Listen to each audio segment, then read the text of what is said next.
right, so let's take a look at 3.3. Just a couple reminders about things we've talked about. If something is a 0 or a root, it means that it's a number you can plug in. And when you plug it in, what do you get as an answer? 0. Yeah. So if we had an equation like, let's say, f of x equals 3x plus 12. What could you plug in for x there? And gives you 0. Negative 4. Okay, so negative 4 is what we call the root. Okay, or it's also called the 0. It's also the x-intercept. It's where the graph would cross the x-axis.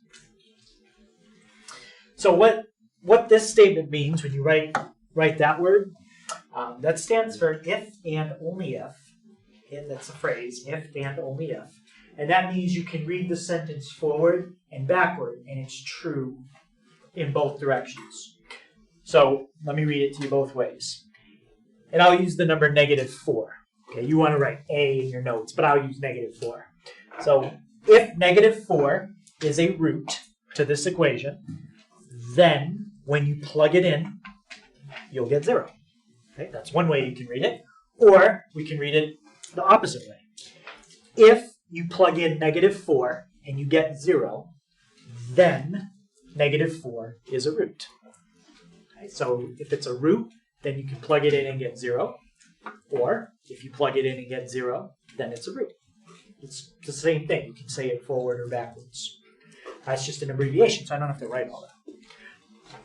Any question on saying that statement either way? In geometry, that'd be called the statement and the converse. Bless you. Yeah, the converse is when you just switch it around and say it the other way. So what we're going to do is we're going to look at using long division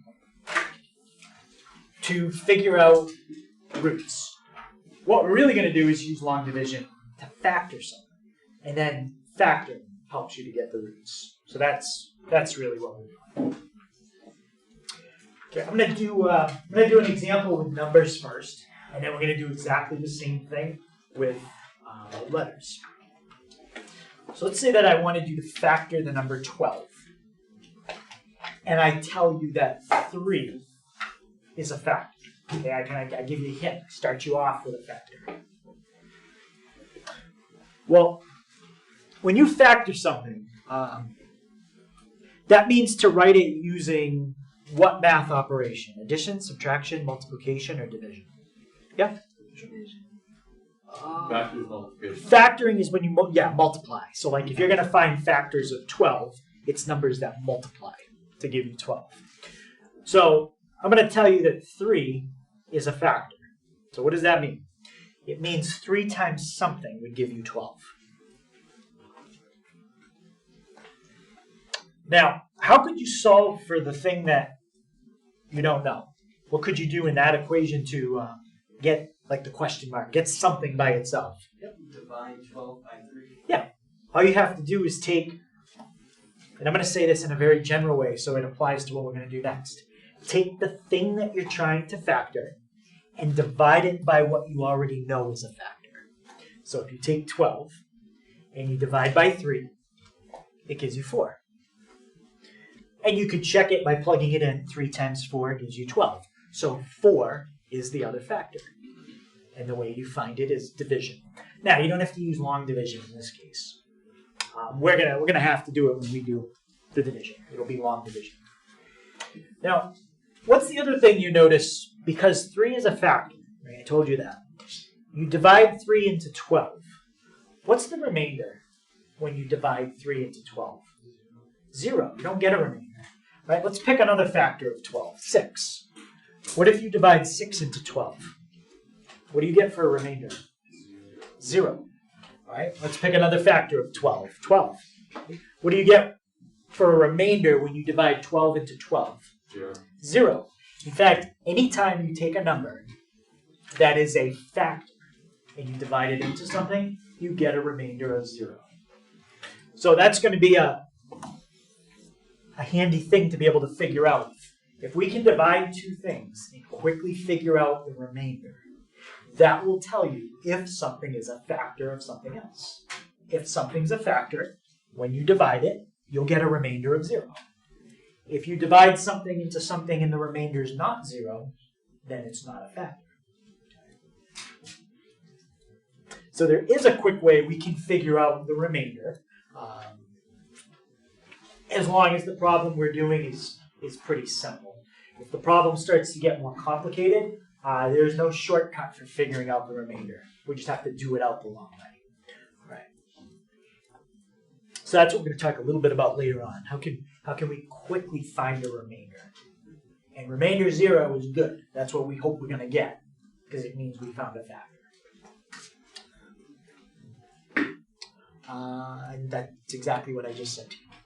If you divide two things and you get a remainder of 0, then what you divided by is a factor.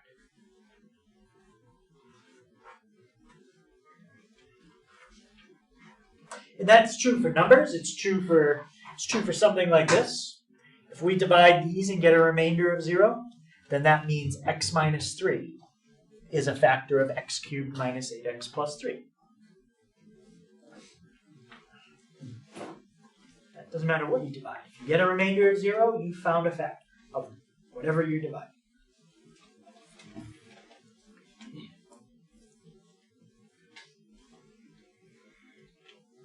So why do we want to figure out a factor?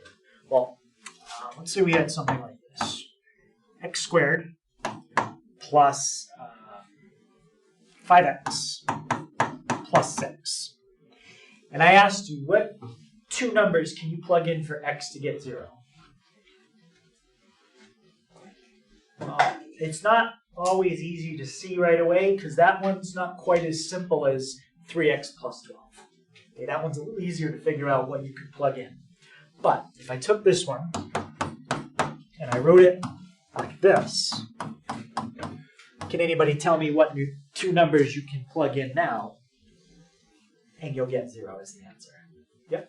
-3, -2. Right, -3 and -2. Factoring makes it a lot easier to see the roots. Okay.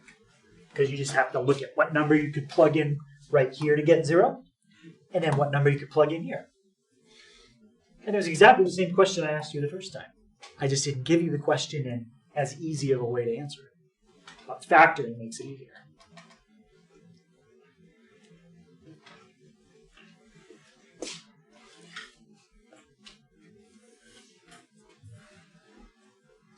Now that process that we just used with the number 12, okay, the whole thing I just did, I said, okay, 12, I want you to factor it. 3 is a factor. How do you get the other one? You divided 12 by 3.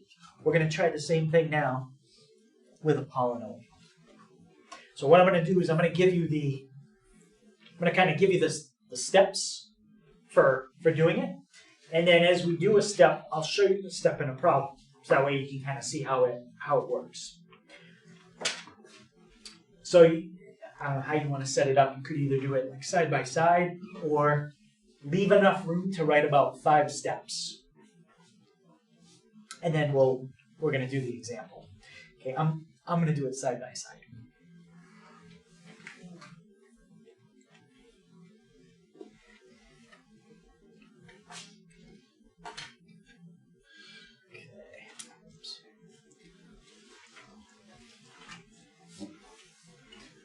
Okay, so the first step is basically just making sure that it's set up correctly. Example 1 that we're going to do, it's not set up right. And that's because it's missing a term.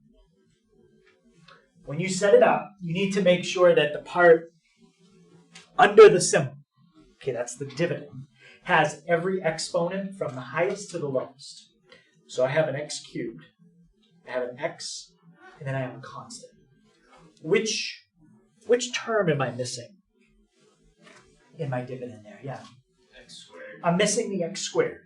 So what we're going to do, and this is basically just a placeholder, we're going to fill in 0x squared. Okay? Putting in 0x squared doesn't change it, but what it does is it gives us a spot to put anything that comes out with an exponent of 2. And we're going to get some calculations that have an exponent of 2, and we don't have room for it. So you gotta make room. All right, so that's the first step.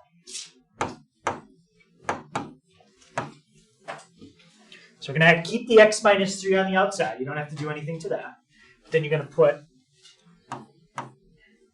x cubed plus, and now that gives us a column for x squareds, because we're going to have to line things up in columns. Okay, so there's no x squareds. There's negative 8x's. And then there's a plus 3. Okay, that's the first step. Any questions on just getting the dividends set up?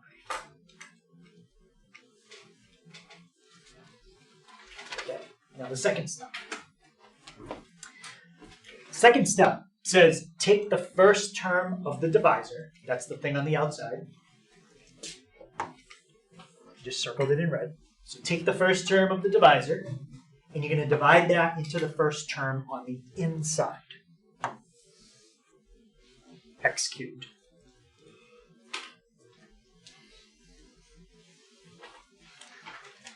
Okay, so what I sometimes do is I do this off to the side. Just think about what we're doing.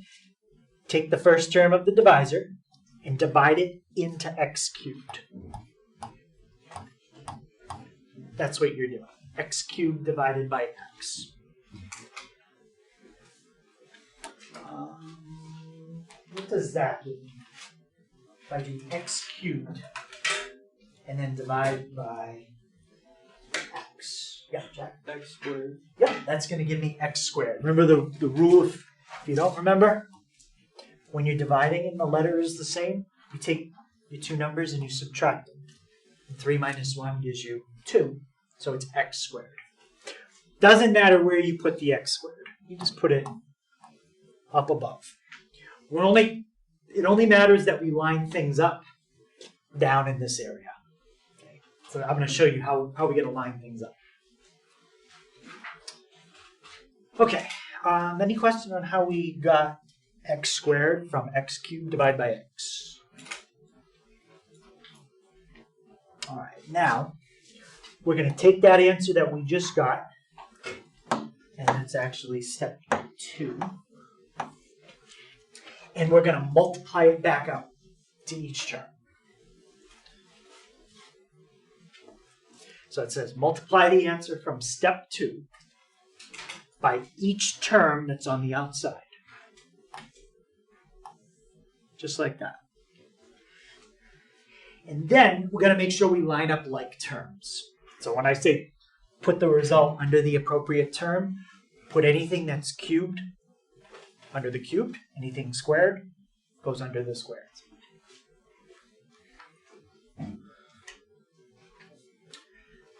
So it's kind of like distributive property. It's kind of like what you're doing. What's x squared times x? X cubed. Yep, x cubed. So we're going to put that right there. And then what's x squared times negative 3? Negative 3x squared. And make sure you put that in the column with the x squareds. Now the next step, it's the same step you would do in long division. I think that you learned in elementary school. You divide, multiply, and then does anyone remember what you do with these columns? You subtract. And the way I do it is like this. I put a subtraction sign on the outside and put it all in parentheses. You're going to subtract that entire columns. And that's step 4. Subtract.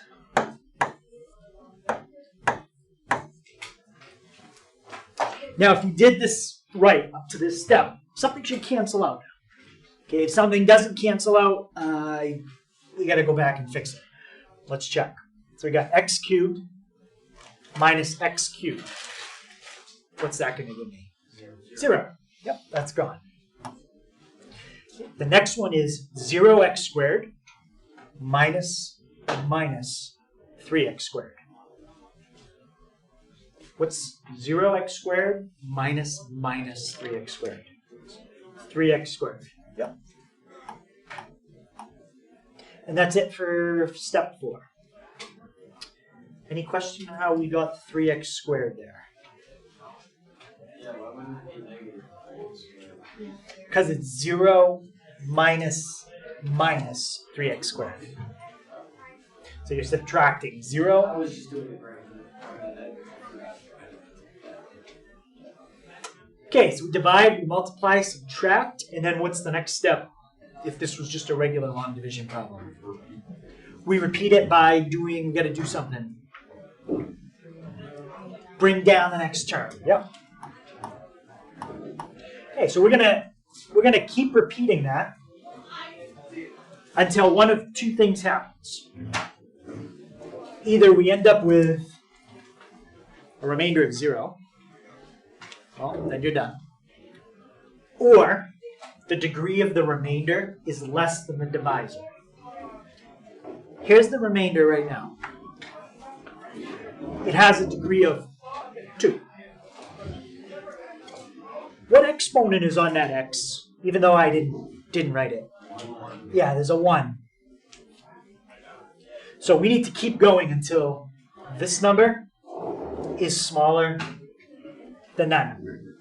And every time you do like a round of long division, this exponent will drop at least one number. Sometimes if you're lucky, it drops 2 numbers at the same time. Okay, so let's repeat what we just did. Take the first term on the outside, which is x, and divide it into the first term on the inside, 3x squared. So that's what you're going to be doing in this step. What's 3x squared divided by x? Yep. 3x, yep.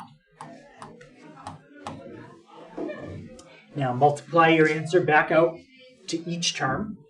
I'm not going to keep putting the lines. It's going to start to look kind of messy. But what's 3x times x?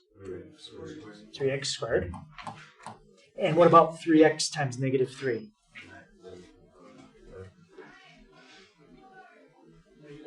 Negative 9x. Yeah. All right. And now we're going to take these columns and what do we do with them? Yep. I'm going to subtract them. You'll notice in long division, your work usually goes kind of like down and to the right. So when you do a long division problem, it's better to start it more on like the left side, so you have enough space. Okay, what's 3x squared minus 3x squared? Perfect, that's gone. Negative 8x minus 9x. That's just going to be x. Minus a minus really makes it negative 8 plus 9, which is positive 1x. Okay, what's the exponent on that x? That's a 1. And the exponent on the x we started with was a 1. Is it less? Yeah. Nope. So we got to go one more time, and then that'll be the last step. So bring down the 3, and repeat it one more time. Take the first term on the outside, which is an x. Divide it into the first term on the inside, which is an x. Okay, what do we get when we do x divided by x? 1. Yeah, we get 1. Now, if this problem only wanted to know the quotient, and they didn't care about the remainder, you'd be done. The quotient is x squared plus 3x plus 1. That's the quotient. But when it says divide, that implies they want to know the whole division problem, quotient and remainder. Okay, so now multiply the 1 back out. What's 1 times x? And 1 times negative 3? Negative 3. And subtract. X minus x. Gone, that's 0. And what's 3 minus 3? 6. That's your remainder. It's a couple different ways you can write your answer. One way is this, like 2 separate boxes, quotient and remainder. So the quotient is what's above the line, x squared plus 3x plus 1. And the remainder is 6.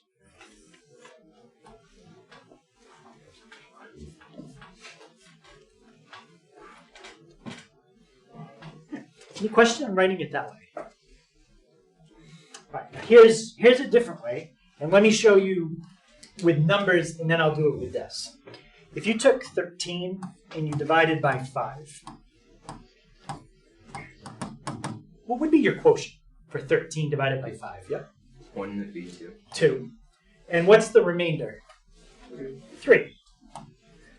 Another way you can always write a long division answer is quotient plus remainder over the original denominator.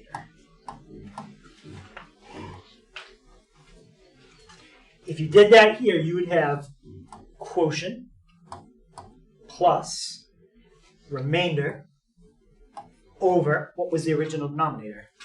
5. So you could write your answer as 2 plus 3/5. Or as a mixed number, it would be 2 3/5. That's what you get when you divide 13 by 5. Do the same thing over here. We can write our answer as quotient plus, what was my remainder? 6. And what was my original denominator? X minus 3. So that is another way you can do it.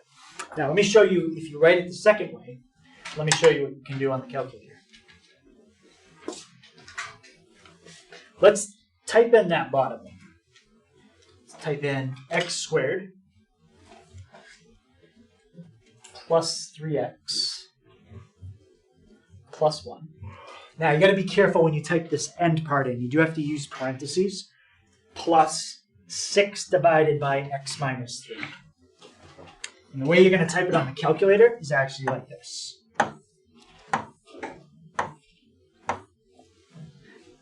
You have to put those parentheses in, or the calculator won't do the order of operations right.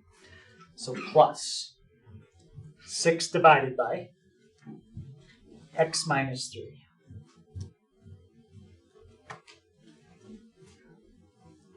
So that's what we got for an answer. Now, I'm going to also type in the original problem, but I'm going to put that in y2.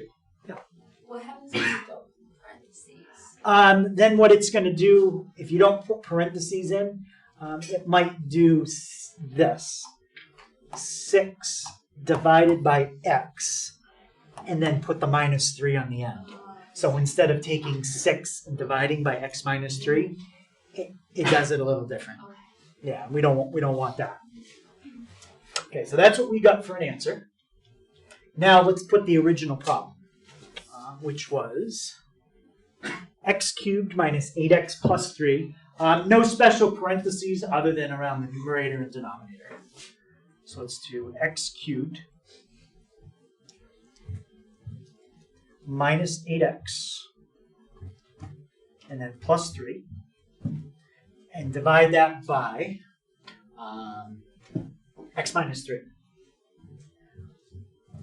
Now, as long as I put all my parentheses in the right spot, this is basically a way to check your answer.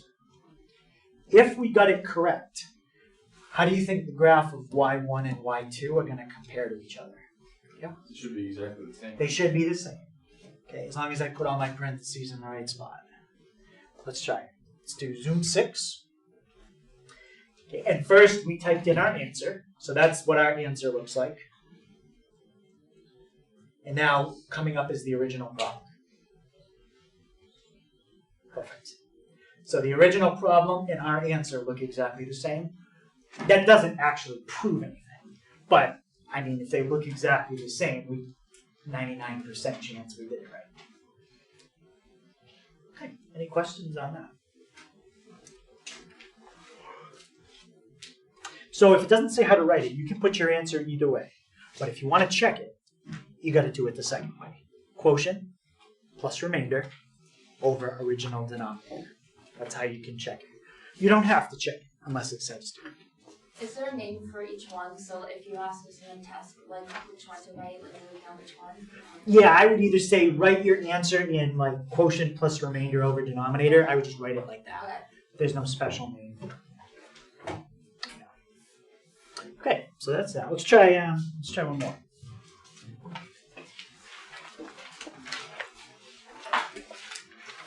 So here's one, when you first look at it, you might think this is going to be worse than the last one. Looks like it's an even bigger problem. But you'll see this is going to be easier than the last one. You'll see why. So it's 2x squared plus x plus 1. That's your divisor. And that's going into 2x to the fourth minus x cubed minus 2. Now, what did they already do for me here that normally this will not be done for you?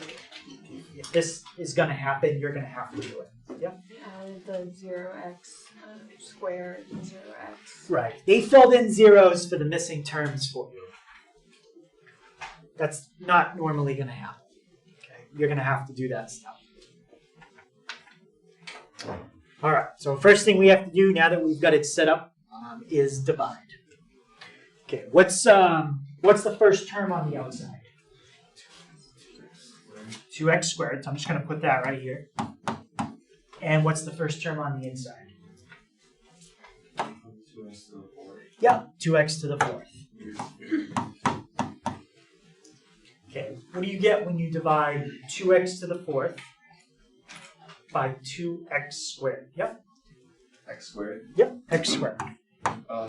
Also, from my calculator, it keeps giving me an actual number when I divide. You typed it in like in y1? No, Or y2? Oh, because it's going to store a value in x. Oh, X probably has a value in it. So if you do it in like the calculation mode, it's just going to use whatever value is in there. But if you do it in y1 or y2, it won't. Yeah. Okay. All right, so multiply x squared back out. Corbin, what's x squared times 2x squared? 3 x squared. That'd be if you were adding them, but we're multiplying them, so the exponent is going to change. Wait, for which one? 2x squared times x squared. Oh, 2x to the 4th. 2x to the fourth. Okay, and TJ, what about x squared times x? It would just be x to the 3rd. Yep, x to the third. And Ethan, what about x squared times 1? Just x squared. It's just going to be x squared. But now you can see why we needed zeros, because we ended up with an x squared. If we didn't put a 0 there, we wouldn't have had a column for it. Okay, now we're going to take those columns. And how about Matt? What do we do with those columns? We subtract. Yeah, we're going to subtract them. Good.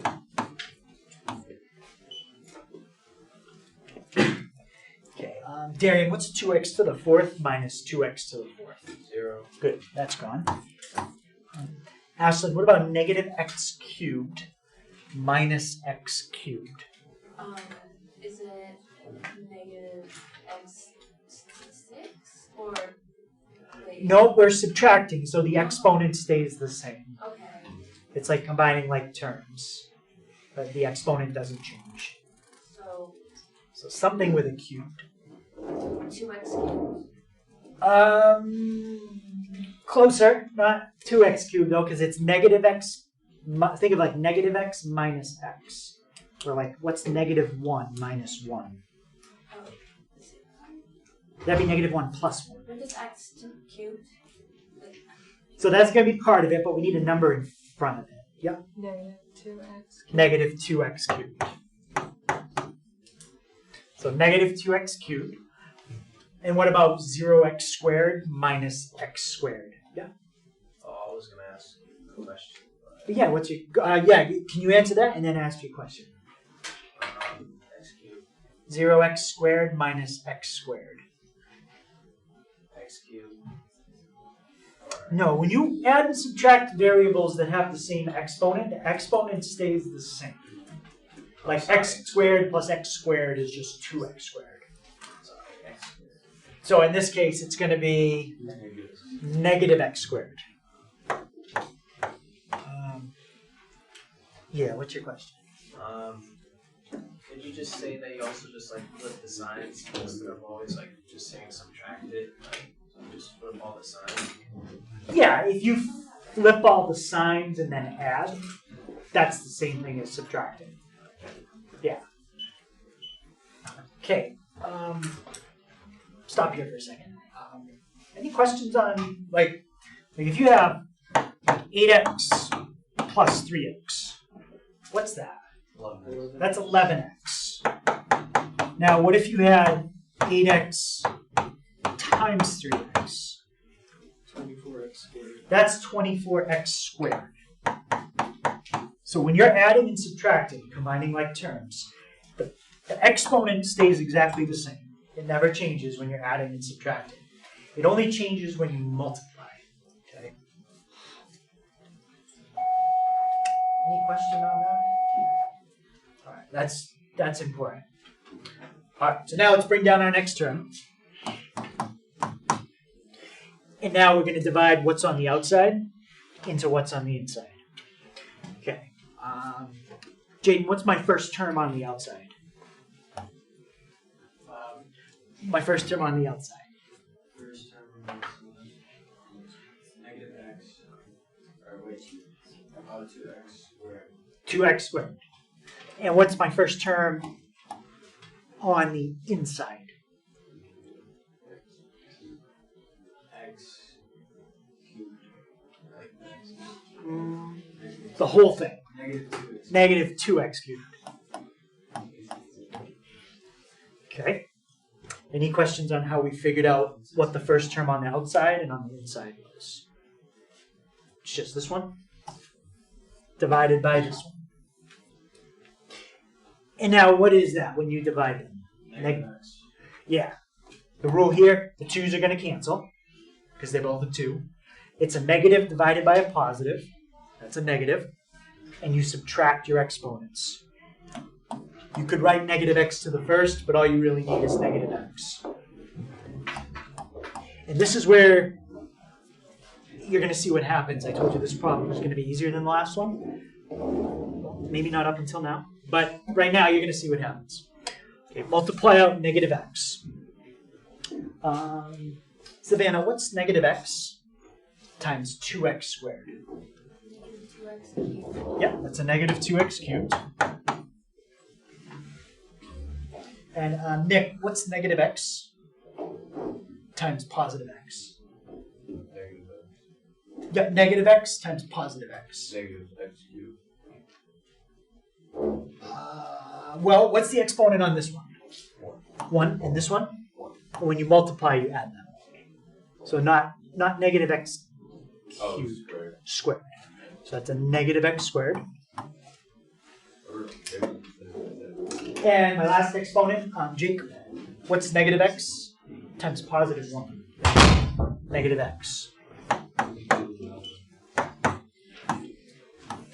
Okay, so let's subtract and see what happens. Negative 2x cubed minus negative 2x cubed. Yep. Okay. Yep, it's going to be 0. So that one cancels out. Andrew, can you also tell me the next one? What's negative x squared minus negative x squared? 0. Yeah. So Andrew told us the first one is 0. The second one is also 0 because, well, negative x squared minus negative x squared is really negative x squared plus x squared. So we just got two things that canceled at the same time. And that's pretty much going to mean we're done this problem now. So let's just finish up our remainder. What's 0x minus minus x? That's x. Now, what's the exponent on that x? That's a 1. What was the exponent on the outside originally? 2. You can't fit x squared into x. It doesn't go. So now you're done. So, well, the only thing, bring down the 2, I guess. So what is that thing that I just circled? The remainder. That's the remainder. Yep. So your quotient is x squared minus x. And your remainder is x minus 2. I'm just going to write it that way this time. Any question on that? So the division can be a little tricky if you're kind of rusty on like how to add and subtract versus multiply and divide with letters. But does anyone have any question about like how you get like x squared or x cubed, or anyone want me to like show another example of combining like terms? Okay. Yeah. Quick separate thing. When you're like the other form that you mentioned for the quotient and the remainder, like the Quotient plus remainder over divisor. yeah, that. Is it always you're adding the remainder? Yes. Okay. Unless the remainder was a negative number, then you're adding a negative, which is really subtracting. Yeah. But you could still write it plus -4 or something. But typically in our examples, like that we're doing right now, is it always adding the remainder to? In these two, it would they had positive remainders, yeah. But if it was negative, you're really subtracting. But yeah, you'd be subtracting. Yeah. Yeah, it's a good question. Any other question on that? Okay. So there's another way you can check your answer. Let's see. I'm not really worried about that right now. Don't worry about that. Let's go to the remainder theorem. So the remainder theorem is a quick way you can check your answer. But it only works on simple denominators. That would not be considered a simple denominator. Okay. It's got too much going on. This one would. That's considered a simple denominator. What simple means is it has to be x minus and then something in that box. That's the kind of denominator we're going to look for to use the theorem I'm about to show you.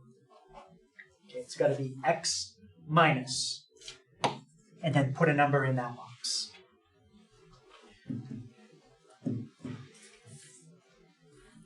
So if you divide, doesn't matter what you divide in top. Top can be anything.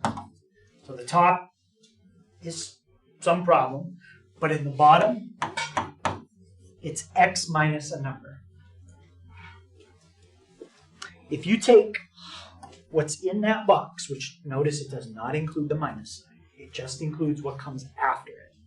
If you take what's after the minus sign and you plug that in to what's in the numerator, it will automatically give you the remainder. And we'll go back and we'll try it on the first problem we did and see if we can get the remainder in a quick way. So you take the number that's after the minus sign and you fill it into what's in the top for x. And you'll automatically get the remainder.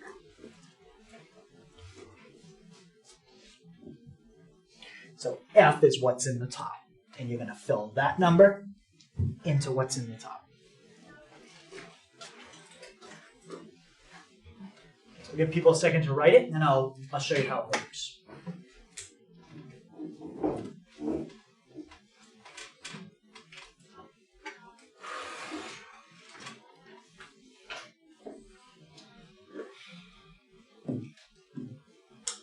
All right, so let's look at this one.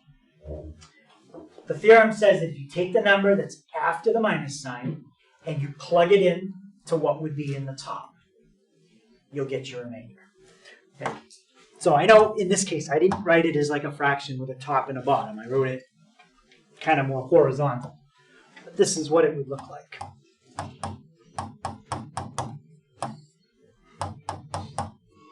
That's the problem we did in example 1. Okay.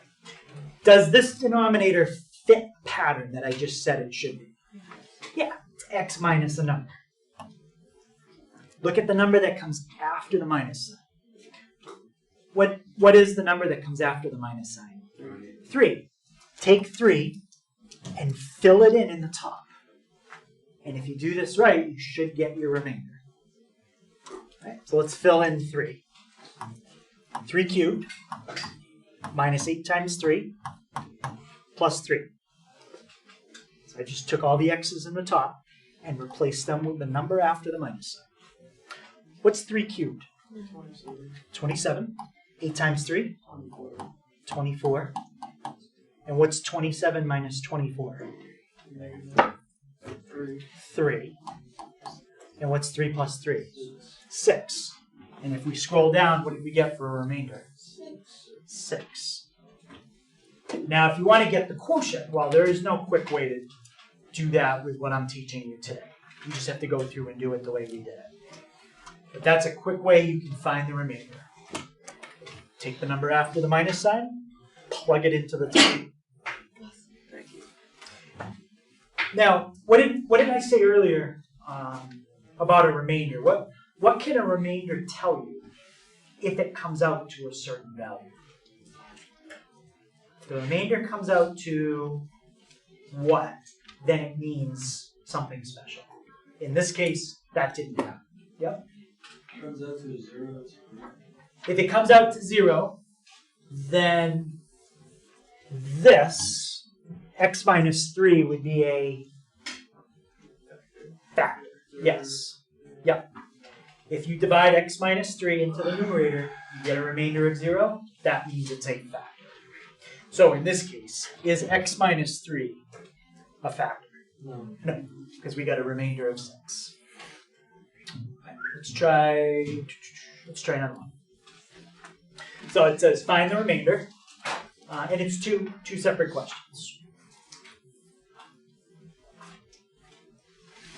First, we'll do f of x divided by h of x, and then f of x divided by g of x.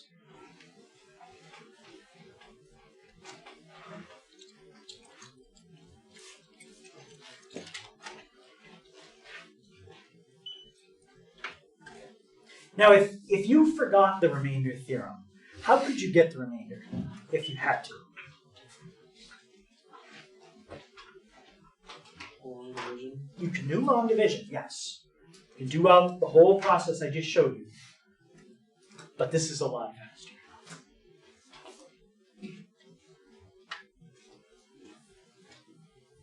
Let's start with f of x divided by h of x.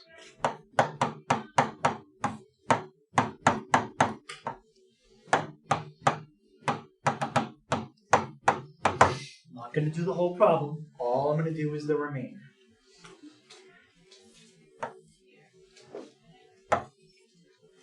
Okay, first question. Is the denominator set up the way it's supposed to be to use the remainder theorem? Yes. Yes, it is. It's x minus a number, so you can use it just the way it is. What's the number after the minus sign? Carlos? 3. So we're going to take 3. And where do I fill in the 3? For x in which formula? F of x. In f of x. So plug in the 3. 3 cubed. 2 times 3 squared. Plus 3 minus 5. That's going to give me 27. What's 3 squared? 9. 9 times 2. So that's 27 minus 18 plus 3 minus 5. What's 27 minus 18? 9. That's going to give me 9 plus 3 minus 5. It's 12 minus 5, which is 7. Yep. So now that you know when you try to divide h of x into f of x, you get a remainder of 7. What does that mean about h of x? It's not a factor. It is not how you would factor x cubed minus 2x plus x minus 5. All right, let's try g of x. So let's do the remainder. For f of x divided by g of x. Okay. First question. Is g of x set up the way that it should be to use the remainder theorem? No. Not quite, but can we fix it so that it would be okay? Yes. Yeah, how can we think of x plus 1 so it fits the way it's supposed to. We have to think of that x plus 1 in a different way. X minus -1. Right, you've got to think of it as x minus a number. So think of it as x minus a number, just like that. Now, look at the number that comes after the minus sign. -1, and we're going to take that and plug it in where? X. In which formula? X. Yep, fill that -1 in for x. So we get -1 cubed minus 2 times -1 squared minus 1 minus 5. Okay, so what's that going to give me? -1. What's -1 squared? 1 times -2. So -2. -2 minus 1. I'm sorry, -1 minus 2. -3. Minus 1. -4. And then minus 5. -9. -9. So again, we just found something else that is not a factor.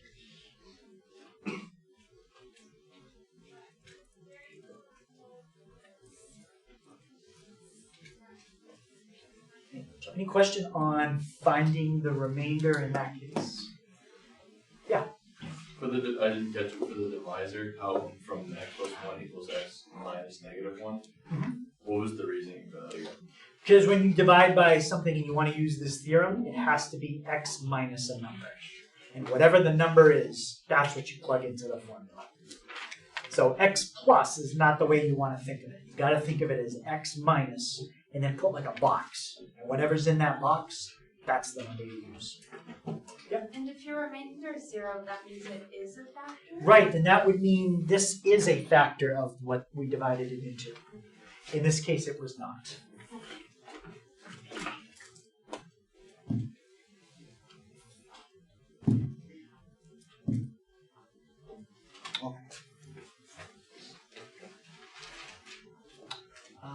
Actually, don't worry about that. Okay, so let's use, you're going to see in the book, they refer to something called the factor theorem. Just mentally, just change that to remainder theorem. It's the same thing. It's just a simpler way to think about it. So I want you to use the remainder theorem to show that that is a factor of x cubed plus 5x squared plus 5x minus 2. Now you could do the long division, but we don't want to do the long division. To show that something is a factor of something else, all we have to do is divide it, get the remainder, and hope that we get what? 0, exactly. So if you want to think like more like vertically how this would look, it would look like this. Okay, first step is to kind of rethink that denominator. Instead of x plus 2, how can we think of it so that it works in the remainder theorem? Yeah. X minus -2. Right. X minus, and then think of it like a box. Whatever's in the box, that's the number that we're going to plug in. And where am I going to plug that -2 in? Yeah, all the x's in the top. So here, here, and here. All right, let's see what we get. So we have -2 cubed, 5 times -2 squared, 5 times -2 minus 2. Okay, what's -2 cubed? Yep, -8. And -2 squared, 4 times 5, so 20. 5 times -2, it's a -10, and then a minus 2. What's -8 plus 20? 12. It's 12 minus 10 minus 2. What's 12 minus 10? 2. And 2 minus 2? 0. So we just got a remainder of 0, which means that x plus 2 factor. Is a factor, yes. X plus 2 is a factor.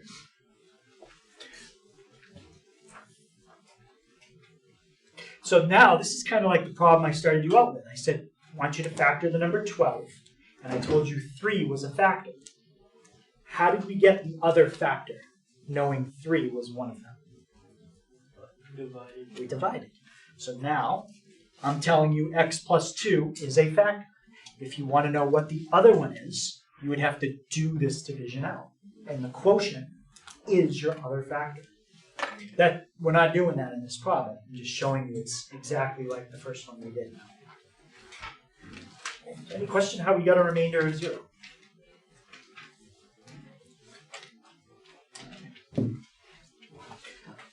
So I think this is the last thing. Yep.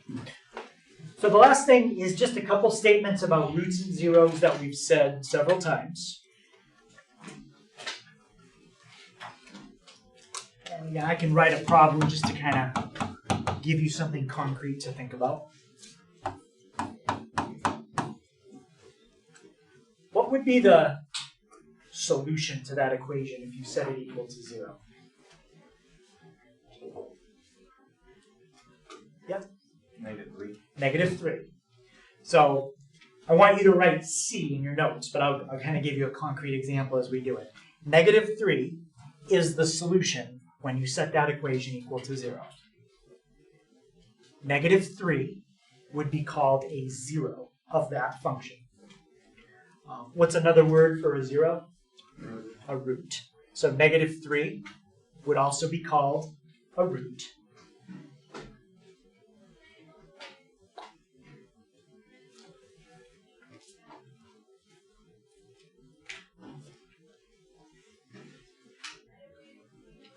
Now, let's think about, I think I had this one up earlier too. X squared, I think it was plus 5x plus 6. And we wrote it this way. X plus 3, x plus 2. What were the two numbers that you could fill into this one? X equals -3, x equals -2. But what I want you to see now is the connection between the roots and the factors. The connection is if you know a number is a root, like -2, then x minus that number will be a factor. X minus -2 is a factor. If -3 is a root, x minus that number is a factor. Okay, that's the connection between factors and roots. If you have a number that is a root, then x minus that number is a factor. If 5 is a root, x minus 5 is a factor. 2 is a root, x minus 2 is a factor. So that, and there's one more thing we said, this is more graphically. What would happen if you were to graph this parabola? What would happen at -3 and -2? Yeah? Across the x-axis. It's where it crosses the x-axis. So if something is a root, if something is a 0, if something is an x-intercept, it all means the same thing. These are all equivalent statements. Yeah? In that problem, the -3 and the -2 are both factors? Yeah, they're both factors. The factors would be, you always write the factors as x minus your root, and then you fill in your two numbers. -3, -2. So in that case, it becomes x plus 3 and x plus 2. And that's important because that's going to be the next question. I'm going to give you these two numbers as roots, and you're going to work backwards to tell me the factors, and then we'll FOIL them out.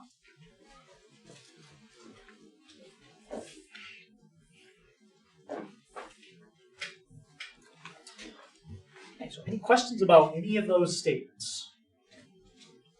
Root, 0, x-intercept. Okay. So now, the last two problems, one of them is going to kind of go one way, and the next one is going to be the reverse. Okay, so this is one way. I've given you three numbers that are roots. I want to work backwards and figure out where they came from. And the first step is to figure out the factors they came from. And you know what? Let's make it even easier. Let's just do 2 roots instead of all 3. So the 2 roots in this problem are -2 and +1. So we have 2 roots. How many factors would we have had if we had 2 roots? It would have come from 2. Yeah, you would have had 2 different factors.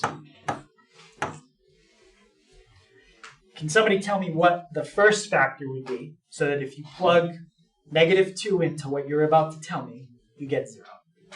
Brady? X plus 2. Yeah. It's x minus the number you had right there, which is x plus 2. What about my second factor? If 1 is a root, x minus 1 is a factor. Now FOIL them together, and that'll be the polynomial that they want as the answer. Okay, so x times x gives me x times -1, -1x, x times 2, 2x, and 2 times -1, -2. So we get x squared plus x minus 2. So that's the polynomial that would have -2 and +1 as roots. So you start by figuring out the factors, and then you FOIL those together to get the final answer. So any question on going that way? Because the last one we're going to start with this, and then we're going to work backwards to get the roots. That'll be the last one. Okay, so it says find the zeros. So here's the formula. And they gave you a hint on this one to use factor by grouping. Factor by grouping is when you look at the first 2, and then you look at the last 2, and you factor what you can out of the first 2, and then what you can out of the last 2. So does anyone see, looking at x cubed and 2x squared, does anyone see what they both have in common? Yep. Yep. They have an x squared. So we're going to factor that out.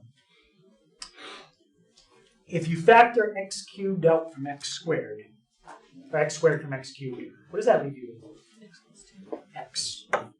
Yep. And then if you factor x squared out of 2x squared, it leaves you with a 2. Now, the whole goal with factor by grouping is when you factor this last part, you need to get an x plus 2 again. If you don't, you can't do factor by grouping. So let's look at the last 2. We can factor out a -4. And -4 times what is -4x? -4 times what is -8? 2. Perfect. So this is going to work for factor by grouping.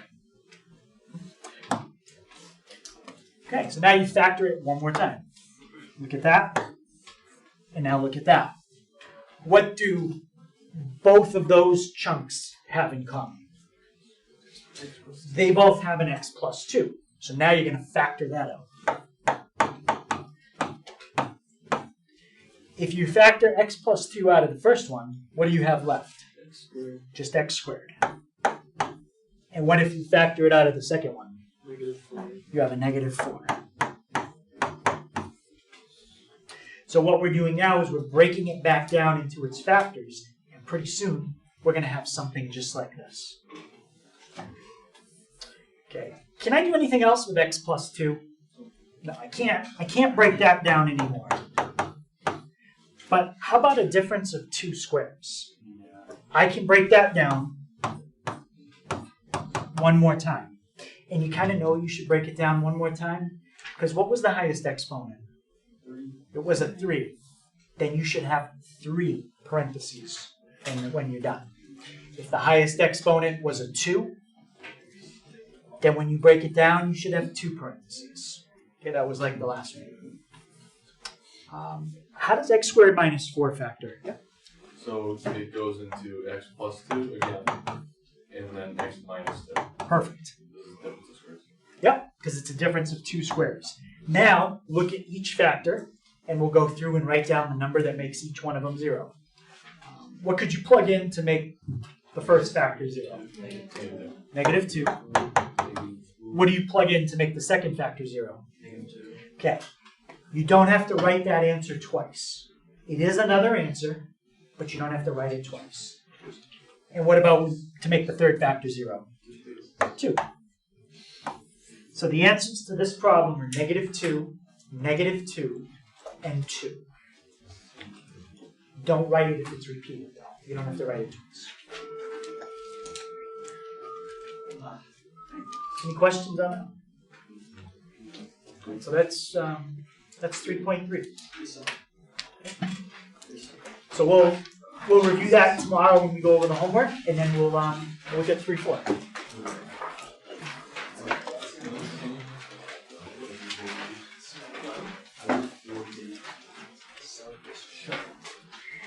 So that's homework for tonight. I think it's 12 questions. Maybe 13. Could be 13.